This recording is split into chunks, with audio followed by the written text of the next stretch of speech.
പൂജ എന്തുകൊണ്ടാണ് ശ്യാമിന്റെ ഫേവറേറ്റ് എന്നാണ് നമുക്ക് കേൾക്കേണ്ടത്. Not your justifications. നന്നായിട്ട് ഗെയിം കളിക്കുന്നുണ്ട്. ഞാൻ ഉദ്ദേശിക്കുന്ന സ്ട്രാറ്റജി ചേച്ചിയും ഇറക്കുന്നുണ്ട് ഗെയിമില്. സോ ആ ഗെയിമിനെയും ആ ടീമിനെയും അതേത് സ്ട്രാറ്റജിയാ? മറ്റേ ഇതില് ചാടി കയറിയെന്നില്ലേ മറ്റേ നമ്പർ പറയുമ്പോ ഒരൊറ്റ കളർ ടാസ്കിലെ ചാടി വന്ന് നിന്നതാണ് അയാളെ ഇഷ്ടപ്പെടാനുള്ള കാരണം. അല്ലല്ല, അത് മാത്രല്ല, പിന്നെ ആളെല്ലാവരുമായിട്ട് നല്ലൊരു കോണ്ടാക്ട് കീപ്പ് ചെയ്യണ്ട്.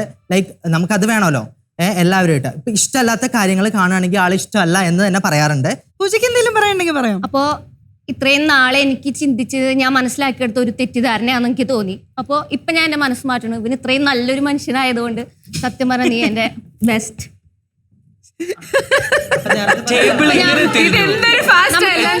അനുഭവങ്ങളാണല്ലോ. അപ്പൊ ഇത്രയും ഞാൻ ഇവനെ അറിഞ്ഞിട്ടുണ്ടായിരുന്നില്ല. ഇവന് ഇത്രയും എന്നെ ഇഷ്ടപ്പെടുന്നുണ്ടെന്ന് അറിഞ്ഞില്ല. നമ്മളെ നാട്ടിൽ ഒരുപാട് പെൺകുട്ടികൾക്ക് പറ്റുന്ന ഒരു വലിയ അപകടമാണ് പൂജ ഇപ്പൊ കാണിച്ചത്. കാര്യം ഒരുത്തൻ എത്ര ചതിയനാണെന്ന് തെമ്മാടിയാണെന്ന് എല്ലാം മനസ്സിൽ വെച്ചുകൊണ്ട് നടന്നാലും ഒരൊറ്റ ചിരിയിൽ അല്ലെങ്കിൽ കൊടുക്കുന്ന ഒരൊറ്റ ഗിഫ്റ്റിൽ വീണ് പോകുന്ന കണക്കാണ്. കുടുക്കിയതാണ് പൂജ. ആ കുടുക്കി പോയി വീണ് കൊടുത്തല്ലോ പൂജ എന്ന് എനിക്ക് പറയാനുള്ളൂ. ഇത് കേരളത്തിലെ എല്ലാ പെൺകുട്ടികൾക്കും പാടാവട്ടെ. എന്റെ പൊന്നാക്കിലെ ഇന്നത്തെ കാലത്തെ പെൺകുട്ടികൾക്കും ബുദ്ധിയൊക്കെ ഉണ്ട് കേട്ടോ. ഞങ്ങൾ ചിലപ്പോ കുടുങ്ങിയ പോലെ കാണിച്ചതാണെങ്കിലും അല്ലേ, അങ്ങനെയും ആവാം.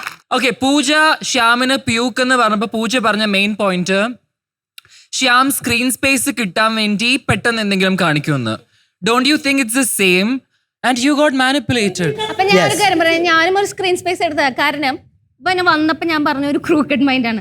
ഓഡിയൻസിനെ തെറ്റിദ്ധരിപ്പിക്കാനായിട്ട് ഇപ്പൊ ഞാൻ വേണ്ട എന്ന് പറയുമ്പോ അവരുടെ ഉള്ളില് എനിക്ക് ചേച്ചീനാണ് ഇഷ്ടം എന്ന് പറയുമ്പോ അവര് രണ്ട് രീതിയിൽ കാണുന്ന ജനങ്ങൾ ഉണ്ടായിരിക്കും. അപ്പൊ അവർക്ക് ഓൾറെഡി ആ ചേച്ചി ഓൾറെഡി ഇഷ്ടമില്ല എന്ന് പറഞ്ഞു. അതിനുശേഷം ആ ചേച്ചീനെ നല്ല മനുഷ്യനാ, ആ ഇഷ്ടമല്ലാത്ത ചേച്ചീനെ തന്നെ എനിക്ക് മനസ്സിലായത്. ഇവിടെ നമ്മൾ ഓഡിയൻസിന്റെ പെർസെപ്ഷനിൽ ഇപ്പൊ പൂജ ഒരു ഇമ്പാക്ട് ഉണ്ടായി കാണും എന്നുള്ളതല്ല ഇപ്പൊ നമുക്ക് അറിയേണ്ടത്.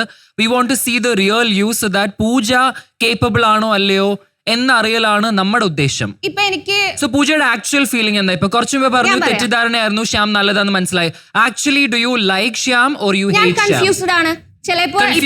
ഇപ്പോഴാണോ കൺഫ്യൂസ്ഡ് ആയത്? ഇതുവരെ you did not like it. ഇപ്പൊ അവൻ പറഞ്ഞ ശേഷമാണോ കൺഫ്യൂസ്ഡ് ആയത്? ശ്യാം എന്തുകൊണ്ടാണ് ഇത് ഞാൻ കൊടുക്കണത്? എൽദോ ചേട്ടനാണ്. എൽദോ ചേട്ടൻ എനിക്ക് തോന്നുന്നു കുറച്ച് സ്ക്രിപ്റ്റ് ആയിട്ട് അങ്ങോട്ട് വന്നേണേ.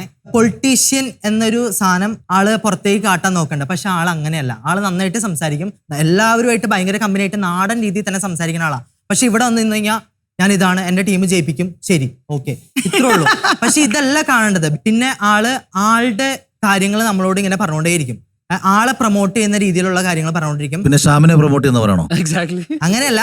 പക്ഷെ നമ്മൾ പറയുമ്പോ ഞാൻ നാട്ടിൽ ഇങ്ങനെയാണ് കേട്ടോ, ഞാൻ നാട്ടിൽ ഇതാ ചെയ്തോണ്ട് കുറച്ച് കഴിയുമ്പോൾ നമുക്ക് ഇറിറ്റേഷൻ വരും. എനിക്ക് ഭയങ്കര ഇറിറ്റേറ്റ് ആയിട്ട് തോന്നിയിട്ടുണ്ട്. അതായത് അയാളുടെ കാര്യം പറയുന്നത് കേൾക്കുമ്പോൾ ശ്യാമിന് ഇറിറ്റേഷൻ ആണ്. പക്ഷെ നമ്മളൊരു ഹായ് പറയുമ്പോ ഞാൻ നാട്ടിൽ ഭയങ്കര സംഭവം എന്ന് പറയുമ്പോ അത് ഭയങ്കര ഒരു ലോജിക്കില്ലാത്ത സംഭവമായിട്ട് എനിക്ക് തോന്നിയിട്ടുണ്ട്.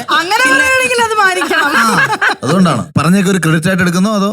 ഞാൻ ഇതിനൊരു ക്രെഡിറ്റ് ആയിട്ട് എടുക്കുന്നു. കാരണം ഞങ്ങൾ രണ്ടുപേരും ഒരു നാട്ടുകാരാണ്. എൽദോ ഇങ്ങനെ പറയുന്നോണ്ടാന്ന് തോന്നുന്നു ഒരു സത്യസന്ധത. മനസ്സിലായില്ലേ? എനിക്ക് എന്റെ നാടിനോട് ഒരു വൈകാരികമായിട്ടുള്ള സംസാരിച്ചു. ഓക്കെ, പിന്നെ ശ്യാം എനിക്ക് തന്ന ഏറ്റവും വലിയൊരു കോംപ്ലിമെന്റ് ആണിത്. ഞാൻ സ്ക്രിപ്റ്റ് എഴുതി ഇവിടം വരെ ഈ അവസാന 12 എത്തിയിട്ടുണ്ടെങ്കിൽ എന്റെ സ്ട്രാറ്റജി സക്സസ്ഫുൾ ആണ്. ഇനി ഞാനൊരു 120 ദിവസത്തേക്കുള്ള സ്ക്രിപ്റ്റും കൂടെ എഴുതി കഴിഞ്ഞാൽ ഞാൻ ബിഗ് ബോസ് വിന്നർ ആണെന്നുള്ള ഏറ്റവും വലിയൊരു കോംപ്ലിമെന്റ് ആണ് തന്നിട്ടുള്ളത്. നീ പറഞ്ഞത് മാത്രമേ പറഞ്ഞിട്ടുള്ളൂ. ഇത് ഇയാള് ജനിച്ചു വീണത് ഇങ്ങനെ സംസാരിച്ചിട്ടാണോ? ഒരിക്കലല്ല, ഇയാള് നന്നായിട്ട് സംസാരിക്കും. നാടൻ രീതിയിൽ സംസാരിക്കും. എവിടെ കേട്ടിട്ടുണ്ട്?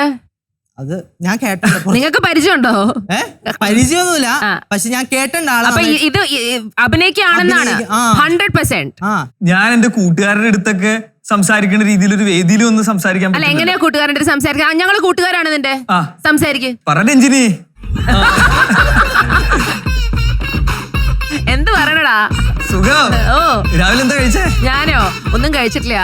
അത് ഞാൻ കാര്യം ചോദിക്കട്ടെ, ശ്യാം ഈ പറഞ്ഞതിനെ കുറിച്ച് താങ്കൾക്ക് എന്താ അഭിപ്രായം? ഇപ്പൊ പറഞ്ഞു താങ്കള് എന്താ പറയാ മുഖം മൂടി ധരിച്ചിട്ടാണ് ഇവിടെ നിൽക്കുന്നത്.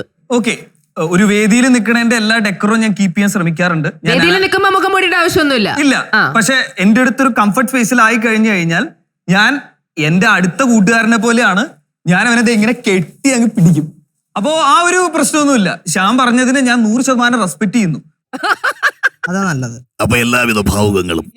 നമ്മളെ രണ്ടുപേരും തോറ്റ MLA ആയതുകൊണ്ട് കുഴപ്പമില്ല. ക്രെഡിറ്റ് ആയിട്ട് എടുത്താൽ മതി. Big boss.